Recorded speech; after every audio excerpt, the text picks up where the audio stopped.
Lalaki na isa sa most wanted person ng Holy Spirit Police Station sa Quezon City, arestado sa kasong may kaugnayan sa iligal na droga. Si Bien Manalo sa detalye.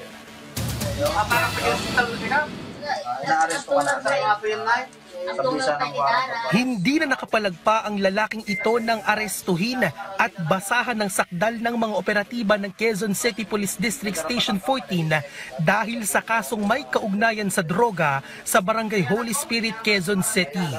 September 15 ng kasalukuyang taon nang madakip ang lalaki sa isang drug buy-bust operation matapos mabilhan ng umano'y shabu. Nag-plea bargaining siya doon sa kaso na yun. Ayun, nakapagbigyan siya ng makapag-probation, nakapag-piyansa siya. Subalit hindi siya umattend ng drug dependency evaluation na nire-required ng korte. Kabilang ang suspect sa listahan ng mga most wanted person ng Holy Spirit Police Station na napag-alamang 2 beses ng nakulong dahil sa pagkakasangkot sa sugal. Diyan lang din siya nagtutulak sa area nila ng Holy Spirit.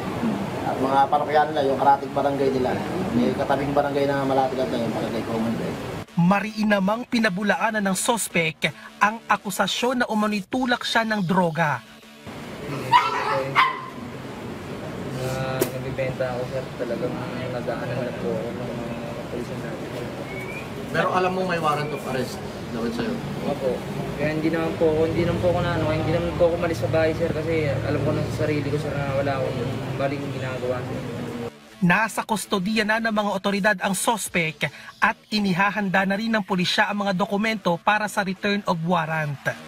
Bien Manalo para sa Morning Show ng Bayan, Rise and Shine, Pilipinas.